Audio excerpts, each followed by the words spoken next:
All right. Hi there. We are back with our Deeper Learning Series webinar. This is actually number 8. We did 7 last year. We're starting this term with our 8th. Tonight, we are going to be talking about the executive board. And so I am here again as kind of your hostess. I am the executive vice president of the council PTA, Heather Ippolito. And we also have our fabulous council president with us. Hi, I'm Leslie Powell, Council President. So tonight we are going to be talking to you all about the executive board, and I'm about to share with you my fabulous presentation. Oh, and I went straight to the end. That's stellar of me. All right, so we're going to this is a backwards preview of what we're going to do. All right, so the executive board, who are they and what do they do? So we are going to talk tonight all about that. So here's our quick agenda. We are going to introduce ourselves a little bit more.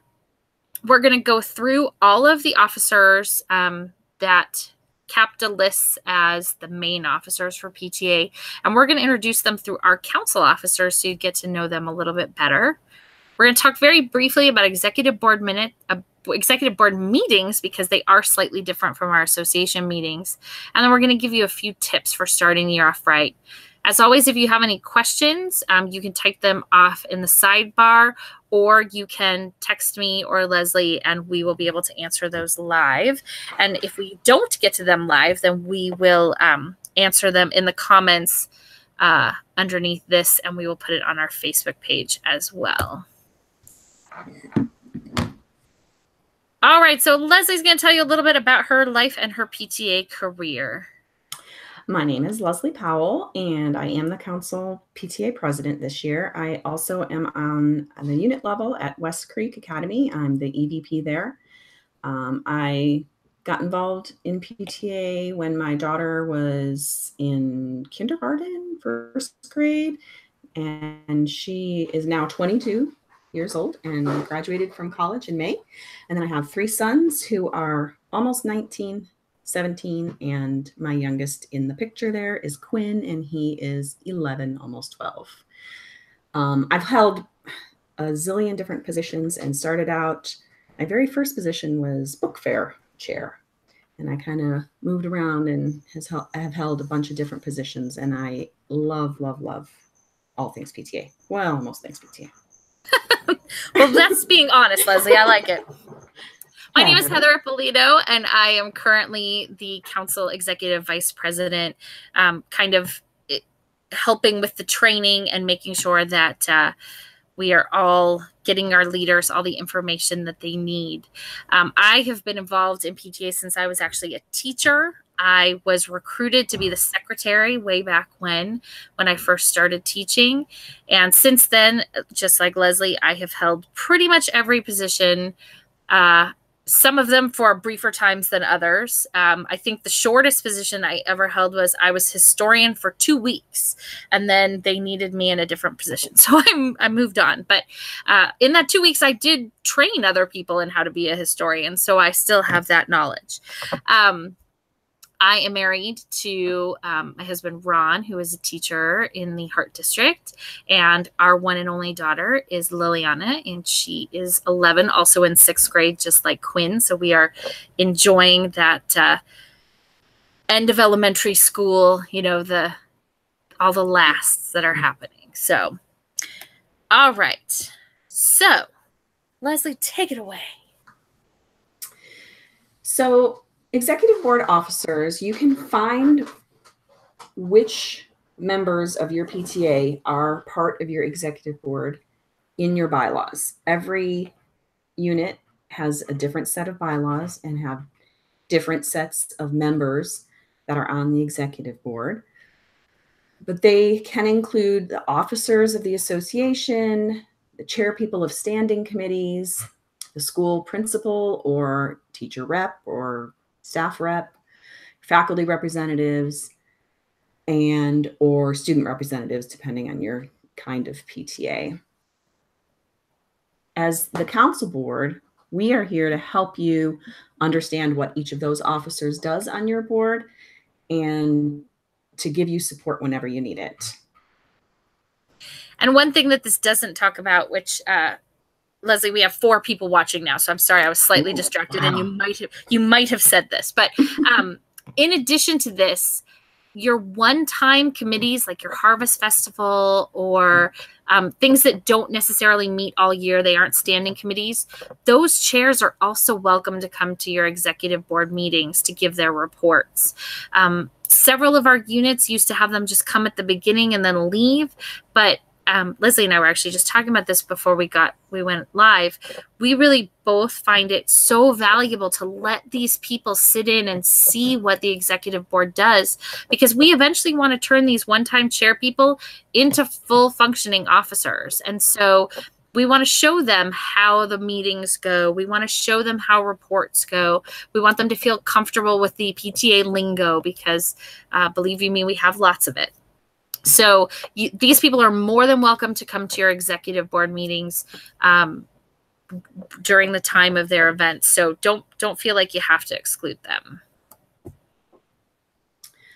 So we're going to go position by position and kind of give you a highlight of what each position's role is within the executive board. For president, the things that are listed on this slide are just some of the things, and sometimes that can seem overwhelming, but if you take it in totality, it really can be manageable with the help of the rest of your executive board. So the president's job is to oversee the entire board, make sure that everybody has what they need and is accomplishing the goals and tasks that are necessary to make your board successful. The president should be familiar with the bylaws. That doesn't mean that you need to memorize the bylaws, but be familiar with where to find things, especially within the bylaws. Read especially the sections that are specific to your unit. Know the responsibilities of your board members. So understand all of the other positions so that you can help those people be successful as well. Communicate and work with the board. You're going to see communicate a lot throughout this entire presentation because it's seriously the key to making everything work. So communicate and work with your board. For me, when I was a unit president, and I've tried to do this some as council president too, I'm hoping to get better at it as we go, but I think a weekly email, just kind of an overview of the week ahead, is super, super helpful for all of your PTA members, giving them important dates that are coming up, dates that you know you're going to need help with things, thanking people. It's a kind of a public forum to thank people. It's just making sure that everybody's on the same page and all of the information is there. And even if they scan it the first time, they know they can go back to that email to find those important dates. I think it's one really easy way that you can always communicate and then let your board members know that you're going to be doing that. Communication with council, that means attending council association meetings, which are not every month, every other month-ish. Completing your president's report and turning that in. All those things. If a problem arises, contact council for help and assistance. If something exciting is happening, contact council so that we can join in your excitement and successes too, because we don't want to be there just when there's a problem. Working with the principal and school staff, that's key. You have to make sure that you are on the same page with your principal and school staff. Your job as president also includes creating agendas. Every single e-board meeting and association meeting requires an agenda. And sorry, my computer just told me it's running low. Oh no. I know. Do you want me to keep going? No, it's weird. It's plugged in, I think. Okay. Oh. Know how to complete state and council paperwork. We already talked about that a little bit. Know how to stay in good standing. That's with things like submitting your membership payments and making sure you pay your insurance and making sure you file your taxes and complete your audits and all of those things that we've talked about at council meetings and in council emails. You hold the meetings. You're the one who's leading every meeting that you have. This does seem like a long list, Heather, the more I go through it. Well, I know it is a really long list, but the president has a lot of balls to juggle. So this is not an exhaustive list by any means, but it's just kind of the key things that you need to keep in mind as you're working through your presidency. So fiduciary and legal obligations, which I already kind of touched on a little bit, all of those reports and tax filings and all of those things. If you need help with those things, contact counsel. And we have people who can help you. You can also find information on our website, and you can find information on CAPTA's website as well. At the beginning of the year, hopefully you have set some goals, but then throughout the year, you need to monitor those goals and see if you're on track to meeting those goals, and then celebrate your successes when they occur. Because sometimes you can get bogged down in the nitty-gritty details, and it can seem overwhelming. But take a look back, and I think you'll realize how much success you've really had. And going along with that, saying thank you goes a long way for all of your PTA members. Hearing it from you that you appreciate them and you know how hard they've all been working means a lot.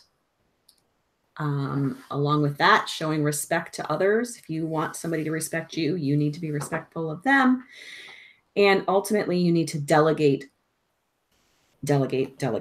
because you cannot look at that list. You can't do all of that plus be the secretary and the treasurer and the fundraiser, and that you can't not do it all. So you need to delegate so that you're not the one who's burned out. Well, and to be fair, a lot of these things that are on this list are not the sole responsibility of the president. But, you know, a lot of the fiduciary things fall to your treasurer, your financial secretary, but the president still needs to kind of make sure that those things are happening. So while it isn't the president's task to file taxes, they still need to be checking in with people to make sure those things get done. So delegate, but check on people and make sure that things are going as planned. So I am the executive vice president, and this is one of those interesting jobs that is completely different at every single unit. As Leslie mentioned before, looking in your standing rules, which are the final pages of your bylaws, is a really great place to go to find out exactly what the specific responsibilities of each officer are. And if you don't have them in your standing rules, I happen to have a pretty good template to start from that you can take and personalize to what your unit does. But in general, the executive vice president works as the primary aide to the president. So I am Leslie's right hand. If she needs something, I do my best to help her out. If she can't lead a meeting or she can't be at an event, I would go in her place. Each executive vice president should be given a goal to work towards. So at my daughter's school, at our unit, our executive vice president is also in charge of the membership drive. So that's what their goal is. Their goal is not only to help me out as the president, but to also make sure that we're hitting those membership goals. As I told you earlier, my job with council is that I am the executive vice president who's kind of in charge of training to make sure that the information gets out. The executive vice president performs the president's duties in his or her absence. Like I said, the president is not expected to be at everything. You can't be all things to all people. But in the event that the president can't chair the meeting, then that falls to the executive vice president. If your unit doesn't have an executive vice president, check your bylaws. It would fall to your first vice president. So whatever that first vice president position is that's listed in your bylaws, that's the person who would chair the meeting. And I carry out other duties as assigned. This is funny because everybody carries out other duties as assigned. But if the president deems it necessary to give me a responsibility, then that is just what I have to do. So Leslie does sometimes share some of the joy of things with me as well. Moving on to membership. At the council level, you'll see there, that's Sue Solomon. She is our council membership chair, and she is the go-to for all of the unit membership chairs if they have questions or need membership cards or need membership envelopes or help with their membership drives. Sue is the person on council who can help you out. At the unit level, The membership chair or vice president, depending on how it's listed in your bylaws, works with the membership committee to plan the annual membership campaign, gets that campaign approved through your executive board and association, and then works throughout the entire year to carry out that plan, promote membership, collect the dues, distribute membership cards. Hopefully this year that person has learned about our new and exciting electronic membership program that the state is piloting. This person is responsible for building the membership of your unit. And hopefully their goal is to do at least one better than last year. Yep. So that's part of that goal setting. Whatever, find out what your membership was last year and say, we're going to do at least one better, and challenge them to do that.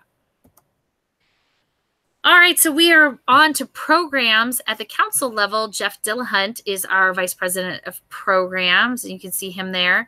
At the council level, he oversees our PTA Partners program, which is our one and only fundraising program. That gets community partners from across Santa Clarita to share their amazing businesses and services with our members.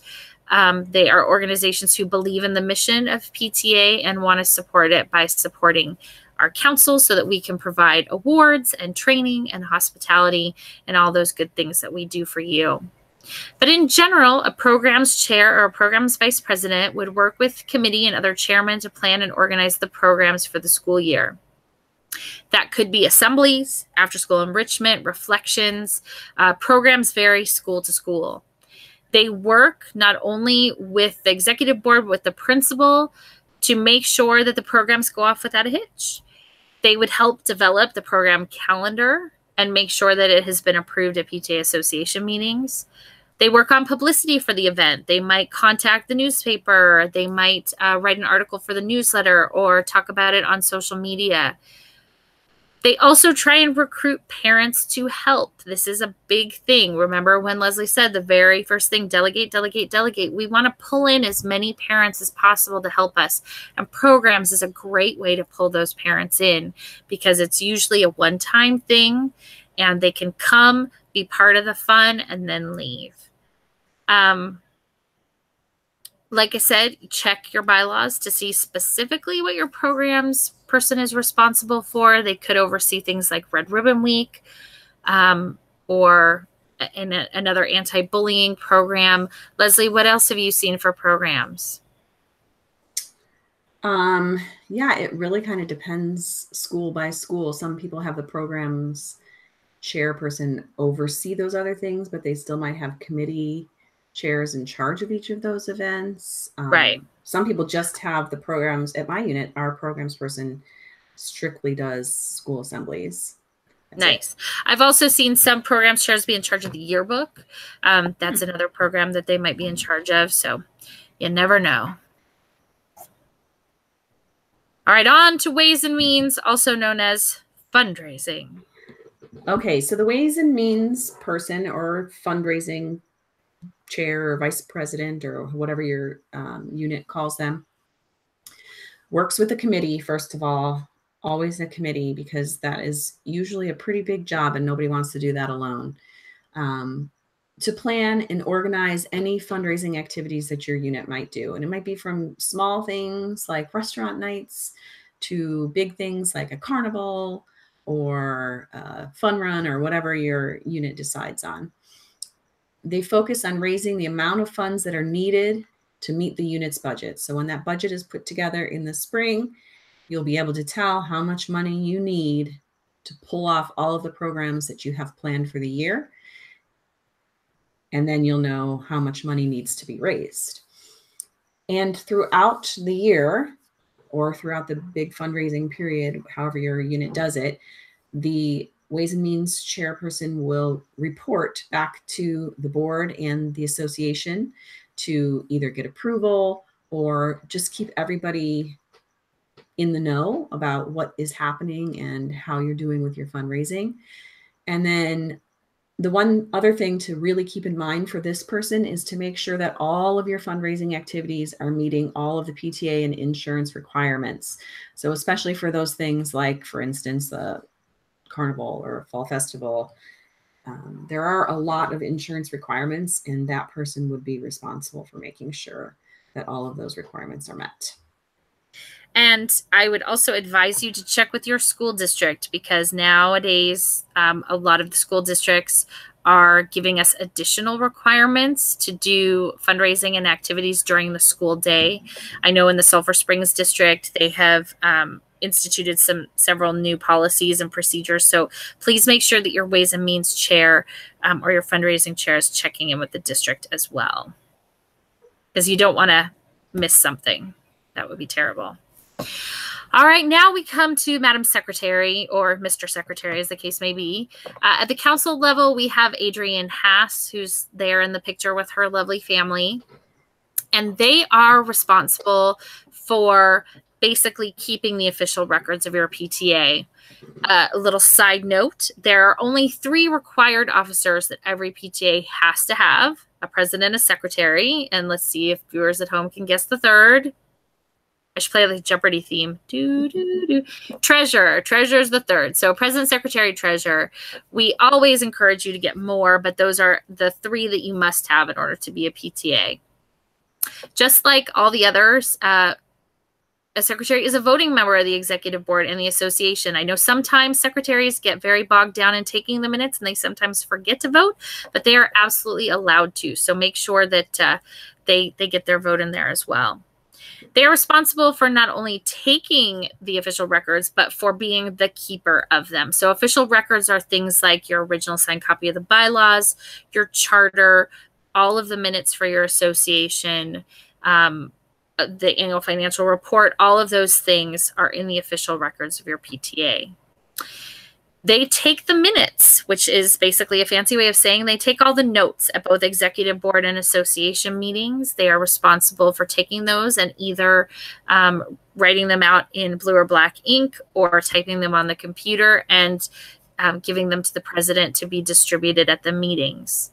Secretary also verifies the signers for the checking account. So oftentimes when you'll go to the bank in July to add your new check signers, they say, we need someone here to prove that these are actually the 3 officers who it says in the minutes, and the secretary is the one that says, yes, these are the 3 people. They also sign check requests before a check can be cut. Yes, I said before a check can be cut, not after a check has been cut. They sign it to say, yes, this is something that we have talked about in a meeting and has been approved by the association. So they sign off on check requests. They also should do a mini audit on your bank statements. They should be the people opening your bank statements. If your secretary isn't available to do that, it can be any other officer who is not a check signer. So those are just some of the great things that a secretary does. Adrienne does a fabulous job of doing that for us at the council level. And just on a strange side note, I happen to be the secretary for the 34th district. So if you have any questions about being secretary, you can talk to either Adrienne or myself. All right, now we're moving into the finances. This is the big money here. So treasurer at the council level, Erin Hester is our council treasurer, and she is fantastic at working with unit treasurers and even auditors to help everybody out and answer questions. And there are a lot of questions that come up as treasurer, because sometimes it can be a little overwhelming and confusing, because it's usually something that people have never dealt with before. So if you have questions, please contact council. Erin can help you, or one of the other ones of us can help you if you need help. But at the unit level, ask Erin. She's way better at it than I am. She is, but she has a lot of questions coming her way too. So we can find somebody to help you. So at the unit level, your job is to maintain the unit funds and financial transactions. It is your job to pay all of the bills that are authorized by the executive board and association. You prepare treasurer's reports for every single board meeting and association meeting. Every single board meeting and association meeting should have an actual report, not just we have $18,000 in our checking account. That's not a report. And they also create the annual financial report at the end of the year. They are the ones who chair the budget committee. They prepare the annual budget, which then is ultimately adopted by the association.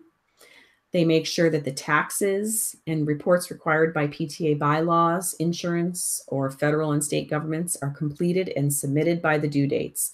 And as council treasurer, Erin has already emailed, I think, all of the units to let them know if there's anything missing or anything that we need clarification on.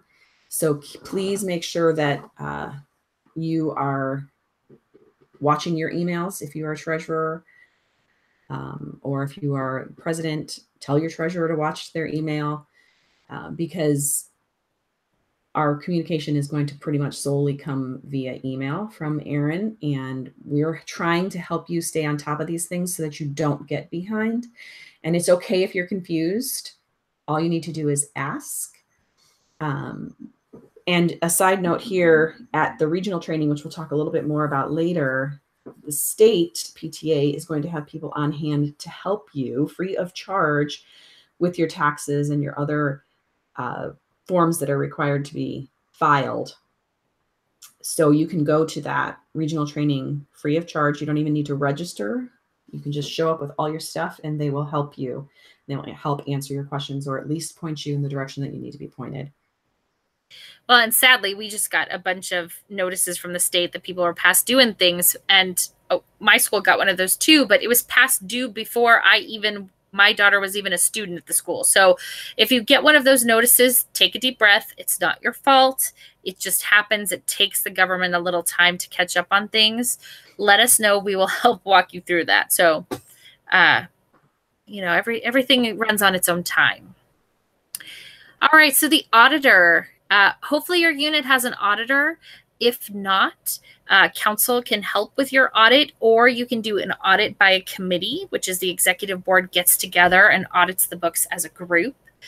We are still looking for a council auditor. If you have any interest, if you like to investigate, if you like to solve puzzles, if you are one of those people who will not rest until your checkbook balances, this might be the job for you. So an auditor's task is to determine the accuracy of a unit's financial records. And this happens twice a year. We do a mid-year audit in December and an end-of-the-year audit in July. So basically what happens is all the books are handed over to your auditor. They look through to make sure that the funds were spent in ways that the association approved. They check to make sure that the deposits are accounted for, that all the PTA paperwork is there, checks were signed, payment authorization forms are there with the proper signatures and receipts attached. And then they make recommendations on best practices just in case there are inconsistencies or errors. Now, want your auditor to find something, because books that are perfect make me nervous. A lot of times it's something really silly where the receipts and the PAFs were off by 2 cents and oops. Payment authorization form. Is that what I said? What did I say? You said PAF. Oh, I did. Know that everybody knows what PAF is. I use PTAEs. You're right. Payment authorization form. The receipt says one thing and you put in for 2 cents under or 2 cents over. Sometimes we make silly mistakes like that. Sometimes there aren't 2 signatures on a form and there need to be. So when they give you recommendations, it's not to be critical. It's just because we know that this is a big job. And so it's just things to keep in mind as you're moving forward into the new part of the fiscal year or into the new fiscal year, to make sure that because we are being entrusted with these funds on behalf of the children in our school, we want to make sure that we're doing a really good job for them. So that is why we have an auditor. And do you want me to do financial secretary? No, I don't care. I can do it. Okay. Some units not all, actually not many, we decided, have financial secretaries. The financial secretary works closely with the treasurer and any other financial officers that you have in handling your PTA funds. The thing about the financial secretary is if you do have one, you should go to your bylaws, check your standing rules, and see what role your financial secretary has, what role your treasurer has, because they're not going to overlap. If you look at this slide, it says many of the same things that the treasurer's slide says, with preparing financial reports and keeping a record of the funds that are deposited and collected and distributed, chairing the budget committee. All those same kinds of things were listed on the treasurer. But those units that have both the treasurer and the financial secretary should have it in their bylaws as to what role each of those positions has as part of your unit. And if they're not in your bylaws, that is something that you definitely should sit down and decide together. These are the jobs that the financial secretary is going to have, and these are the jobs that the treasurer is going to have, so that it's a clearly defined set of jobs for each position. All right. So the historian, the position that I had for 2 weeks, is responsible for basically preserving the activities that happen at your PTA. This on the right-hand side is Nancy Webster. She is our council historian. Her main task is to help you complete your annual historian report, which we will talk about in just a second. And she compiles them for the whole council, all 33 schools, and then sends them up to district, who sends all those hours up to state, so that we can tell everyone just how fabulous the volunteers are here in 34th District. So they are, in addition to kind of being the scrapbooker, although the scrapbook can take many forms. It can be a binder. It can be a digital file. It can be a oh, what are those books called that you go online and do, the photo books? Oh, I just totally forgot what they're called. What are those photo books you can do online? Gosh, my brain just photo book.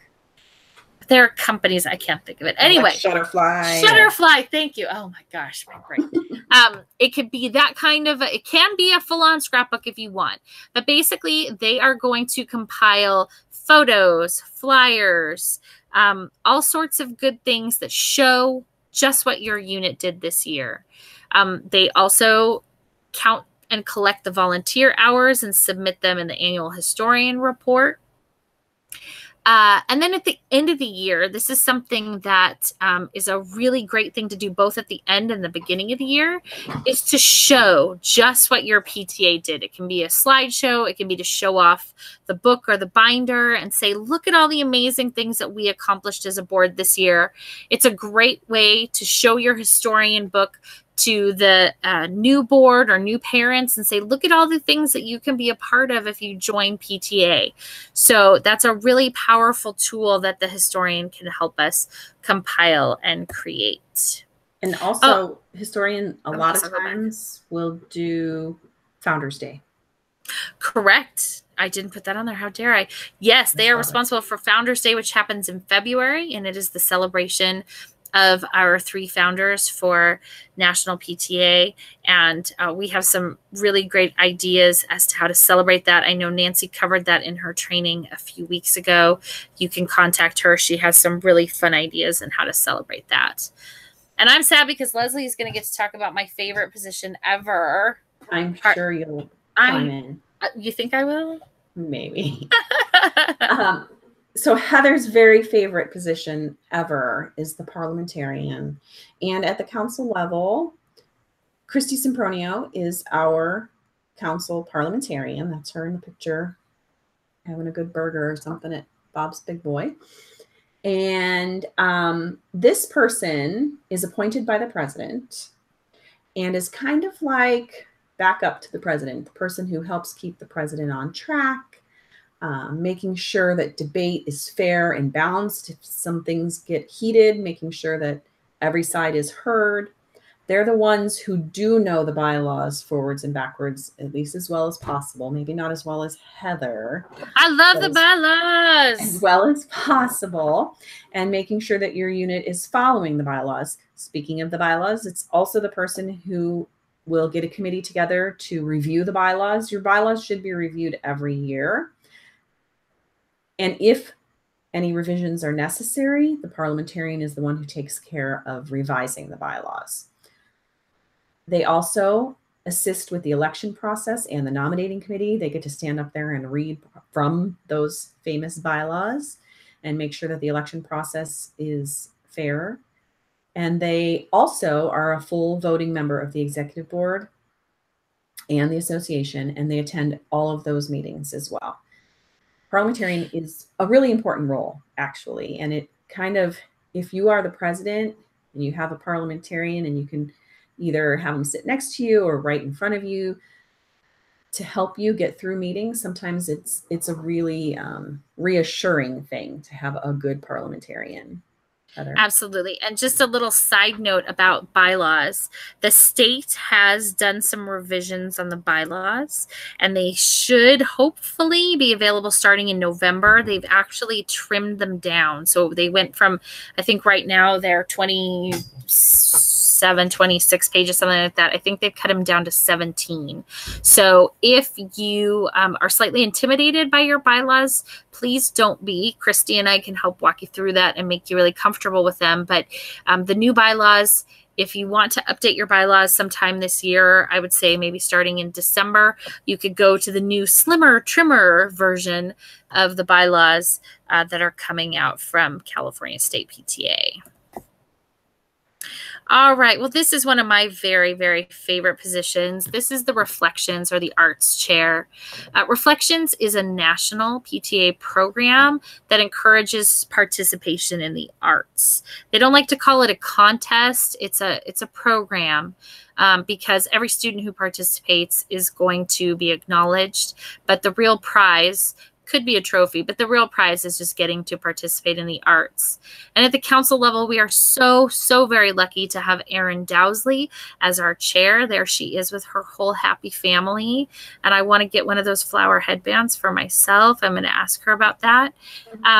But she is an amazing chairperson who organizes the reflections for all 33 units throughout Santa Clarita. So she has a really big job. So the Reflections and Arts Chair, they need to become familiar with the materials that are sent out. There are materials right now on CAPTA. There are also some materials on the national PTA page. Erin has been handing them out at all the trainings she's done. So if you don't know what materials we're talking about, contact Erin Dowsley by going to scvpta.org and going into the officer section. Her email is there. They also come up with the program, what it's going to look like, when the due dates are going to happen, and they plan what their program is going to look like at their school site.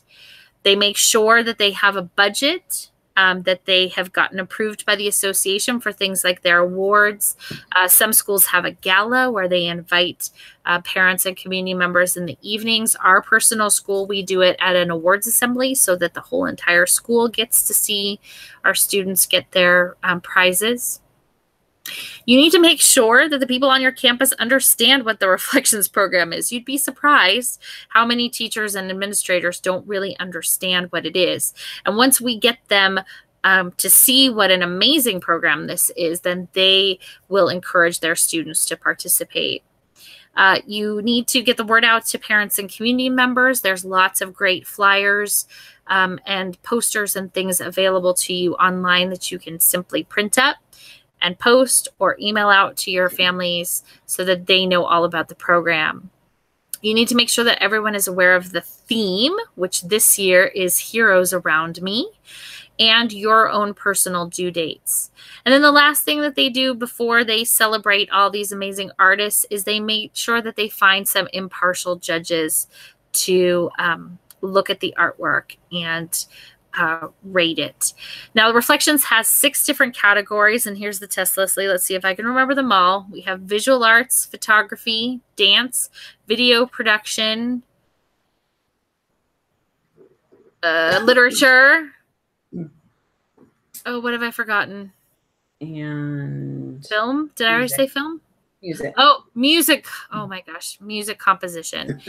So any student from preschool through high school can participate as long as they are at a PTA school. So sadly, we don't have any high schools at the moment who are PTA schools, but if you would like to become a PTA school and you're a high school, we can definitely work on that so that you will be ready to participate in the Reflections program.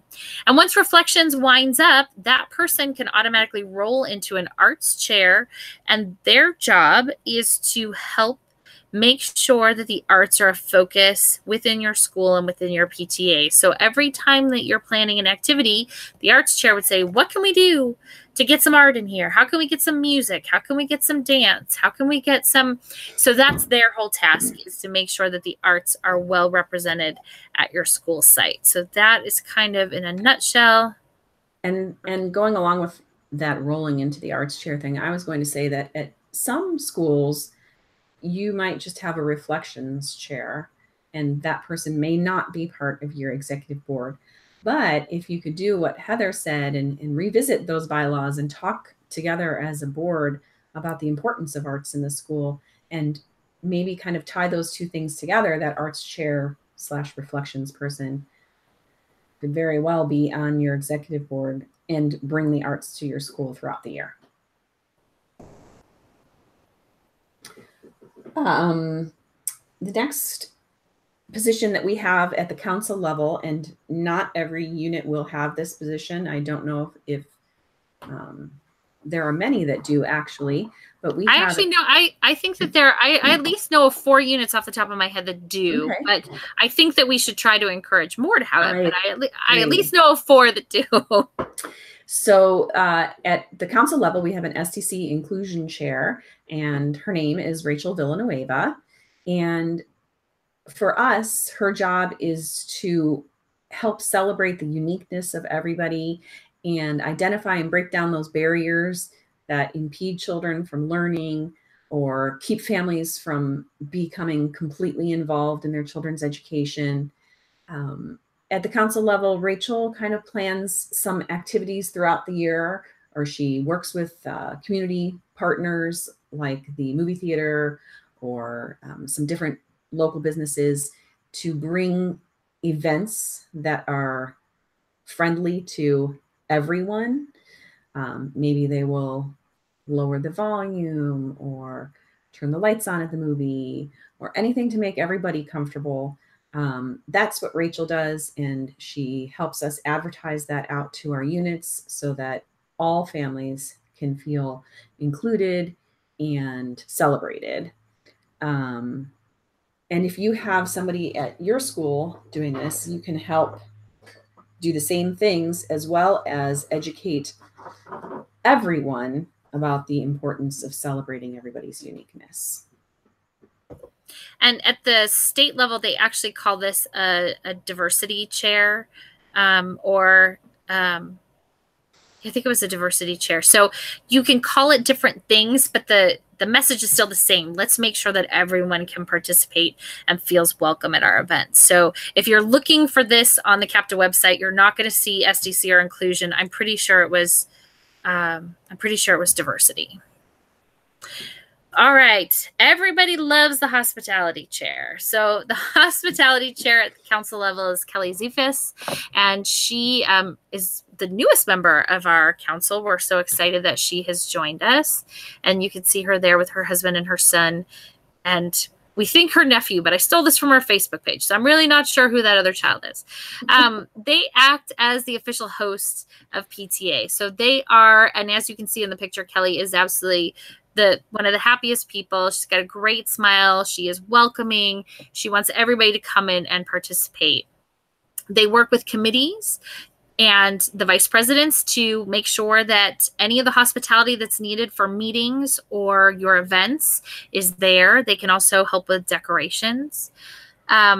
They are in charge of maintaining those hospitality supplies, making sure that we have napkins. Gosh knows we do not want to run out of napkins at our events. So they're the ones who check those supplies and fill them as needed. And they do have a budget that should be approved by the association so that they can do those things that we need. And they should be giving reports at every single executive board meeting to let you know what's going on, if they need any supplies. And they're also there to, talk to your Harvest Festival chair to see what they can do to help make sure that there is refreshments and decorations at that event. Your hospitality budget, you have to be careful that it's not gigantic. Hospitality doesn't necessarily mean that we are having lobster and caviar at events. We need to keep in mind, I know, Leslie, I'm sorry. We need to keep in mind that we are, again, entrusted with this money. It is not ours. So we need to be really responsible when we're doing hospitality. Executive board meetings generally don't have hospitality at them. Association meetings will, because that's one of the ways that we get families to come. But if you are doing hospitality at your executive board meetings, I would urge you to keep it very light, because again, that is not necessarily the best use of your funds. We want to make sure that those are going back to the kids and their activities. All right, so there is a difference between executive board meetings and association meetings. I know it's hard to believe, but Leslie and I are going to talk to you about some of the differences between the two. So executive board meetings, unlike association meetings, must be held at least once a month, no matter what. So even if you only have 4 association meetings for the entire year, you still will meet as an executive board every single month. And because those are official meetings, they all need their own agenda, their own minutes, and their own treasurer's reports, going from executive board meeting to executive board meeting. And this is especially important for your secretary. You need to make sure that they get copies of those, and preferably single-sided copies of the agenda, the minutes, and the treasurer's reports, because they are responsible for making sure that all of those things are pasted into their secretary's books separately. So please make sure that you're helping out your secretaries by doing that. One thing that you need to remember within the executive board is that you may, from time to time, have discussions that are confidential. Sometimes when we're talking about appointing different people to the executive board, or we're talking about different vendors who maybe are owned by parents at the school, that we might have to have some courageous conversations about those things. So while we might be talking about Mrs. Jones, and we might be talking about how, we know that she's she wants to volunteer. However, in the past, she's been scatterbrained, or we know that she's got a lot going on right now. Whatever it is, those conversations need to stay within the executive board, because what you don't want to have happen is for Mrs. Jones to hear, well, they were talking about me and they had these nasty things to say, when they might have just been taken out of context. What you said about Mrs. Jones wasn't nasty. We were just trying to evaluate her against another candidate just to see who was the better fit for the position. So you need to make sure that those things stay within the executive board.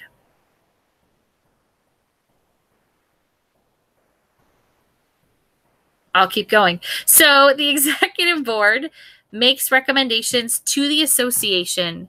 Within the executive board, you don't actually get to make any decisions on your own. Everything that you do has to be taken to the association for approval.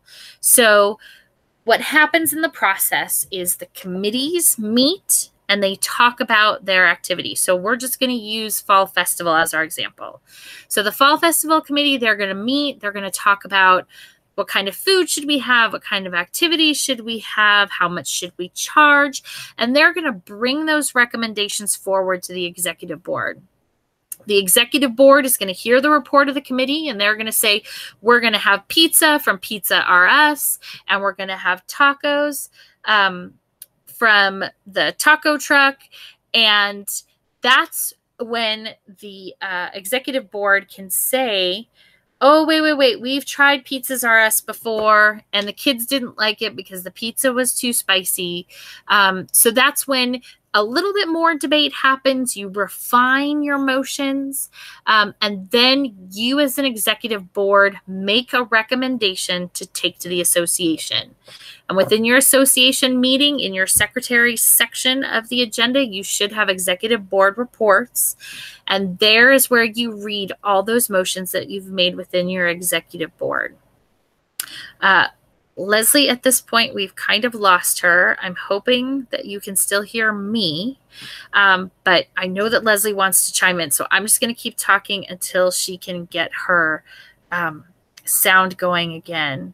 I'm hoping that everything is okay. She's texting me, so I'm sorry if I'm a little distracted.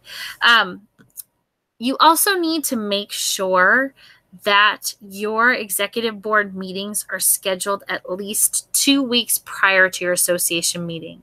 And the reason being is because you need to post your association meeting agenda at least 10 days prior to the meeting publicly. So that could be on a window in the office, that could be on your Facebook page, because if you're going to talk about anything that's controversial, you need to give parents a chance to be able to come to the meeting and voice their opinion.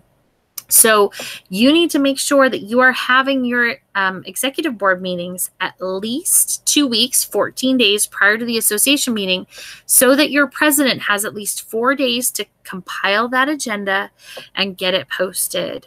So we've seen lately a lot of executive board meetings that are either butting up against the association meeting or they're a couple days ahead of the association meeting. If it has to be scheduled that way, whatever you talked about at that most recent executive board meeting can't be voted on in the association meeting unless you bring it straight off the floor, or you could table it until your next association meeting. All right, I still don't hear Leslie, so I'm going to keep going. All right, so we have a couple tips for you to start the year off right. And this is by no means an exhaustive list, but this is at least a couple of things for you to keep in mind. One of the things that you really need to do is spend some time getting to know each other just as a board. I know that we want to get in and get the business done, but we need to spend some time to do some icebreakers, to have some conversations, to do some team building so that we understand each other and we can move along. So we want to make sure that everybody feels comfortable and that everybody at least has a general understanding of each other. This is my big bugaboo. Please, please, please make sure that everyone gets trained. And I don't mean just, one training. I think multiple trainings are much better. I'm a former teacher, and so I'm kind of the belief the more you know, the better it is. And if you feel like you are such an expert in your position that you don't need any more training in that, I would urge you to go attend a training for a different position. Because one thing that hopefully you've seen during this presentation, nothing in PTA happens in a vacuum. We all rely on each other. We all do activities that support and help other positions. So the better you understand not only your position, but the positions around you, the better everything will be. We have found that conflicts generally happen when people aren't trained and one person starts to do another person's job and the other person obviously gets upset about that. So the more training you can get, the better you'll be. Council has already had our main training for the year, and district actually just had theirs this past weekend. But the state is actually doing a regional leadership conference, which Leslie talked about just a little bit ago, in Ventura, which is Camarillo, which is happening on, I believe, October 6th. If that's a Saturday, then that's the right date. And you can go on to capta.org right now and sign up. It's only $25. You get breakfast and lunch with that, plus 3 different training sessions. It is an allowable expense, so your PTA can pay for you to go. And this is one of those great ways to bond and team build with your board. You can all drive out there together and then maybe go to the outlets and shop for a little bit afterwards. But definitely make sure that if you can't attend that, we have a couple other suggestions for you at the end of this slideshow, or contact council. We would love to train you and your board, come do a one-on-one training with you. You need to make sure that everybody has a procedure binder. Basically what that is a notebook with a job description, the bylaws, all of your paperwork for executive board and association meetings, plus any of the notes necessary to do your job. If these don't exist at your unit, please, please, please create them now, because the more information that you can pass down to the next person, the easier the transition will be. I know some of our units are moving to digital procedure binders, and that's fine too. If you're not a paper pencil kind of a group, that's totally fine. It is an allowable office expense. So if you don't have procedure binders, go ahead and hit those back to school sales at the office supply stores and get those procedure binders and start working on that. As Leslie said on the very, very first slide talking about the president, you should set some goals together as an executive board. Figure out where you want to go. At my unit, we talked about our goals, and we decided that our goals were going to be around communication, and not only building that with our parent community, but building that with our staff as well. So that was one of our main goals this year. And every time we're meeting, we're kind of focusing around that goal. You need to recruit volunteers. Just about everything should have a committee attached to it. And when we say that, sometimes in meetings, people are very surprised. But you cannot do this alone, as Leslie pointed out earlier. You need to have a great group. And the more parents that we can get involved, the more parents who see the good work that's happening, the more parents will want to help and participate. Leslie also pointed out that we've said this multiple times: communicate, communicate, communicate.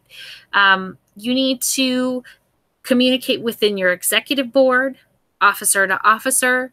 You need to communicate with your teachers to let them know about the activities. You need to communicate with your administrators. You need to communicate with the council, because we are here to help you, but we can't help you if you don't talk to us. There is no good list, bad list as far as council is concerned. We love all 33 of our units equally. We are so excited and honored that you have elected us to be your support system. And that's the beautiful thing about PTA as opposed to some of these other parent groups. There is a very strong system of support for you. And if you just let us know what you need, if we don't know the answer, we will get an answer for you. We will work it out and we will find it. And the last thing, just to make sure that your year goes off without a hitch, is you need to schedule a regular time to meet with your administrator. This is not just a one and done. You should be meeting with them either every week, every other week, at least once a month, to make sure that you are giving them the information about what's happening from a PTA standpoint, and they might come to you with things that they need, suggestions of different programs. So make sure that you are having that one-on-one time with your administrator. And when I say one-on-one, I don't mean one person to one person. I mean that the executive board, one or two officers are meeting regularly with your administrator so that you can have that communication. I don't know that we've had any questions come in. I'm hoping that either Leslie or Ron will tell me if we have. I'm hoping that they're still listening. But I want to go through a couple of resources for you. So the entire toolkit, which explains in great detail pretty much everything about PTA, is now online. It used to be this giant 300-page printed folder, and now it is online. So if you go to the toolkit at capta.org, you will find it there. Also, on the California State PTA website, there is a great section in the PTA Leaders tab called Run Your PTA, and it's all about ways to run your PTA. It's called Leadership Made Easy. It explains a lot of the things that we've talked about tonight in greater detail. National PTA has an amazing e-learning program that is completely free. It is for just about every elected officer and several chair people as well. There are also some PTA basics, some parliamentary procedure stuff in there as well. I highly recommend it that you go to pta.org and you search for e-learning. It's a really great experience. SCV Council PTA does have their own website, scvpta.org, and we have a lot of great resources for you. All of our past webinars, all 7 of them, are available for you to watch at your leisure, and this one will be posted as well after tonight. We also have forms on there. We have links to all of our officers. We have links to all of our PTA partners and their websites that you can check out. And then I have posted on here Leslie and my email. You can also get that at scvpta.org. We are always here to help you. We are so glad that you joined us tonight. Look at that. We're finishing exactly in 1 hour. Leslie is so sorry that she's not sure what happened on her technology end, but she has been texting me through this whole last half. She's so glad as well that you joined us today and that you are doing so many amazingly great things to help the kids across Santa Clarita and Castaic. So thank you so much for all you do on behalf of our kids. I'm going to put my little face on there one more time if I can do that. I'm going to stop screen sharing. So thank you. Oh, I can see Leslie. I just can't hear her. I know she's I know she's there and we just don't know what happened. But thank you so much for joining us. From Leslie and I, we hope that you have a good night. Thanks so much.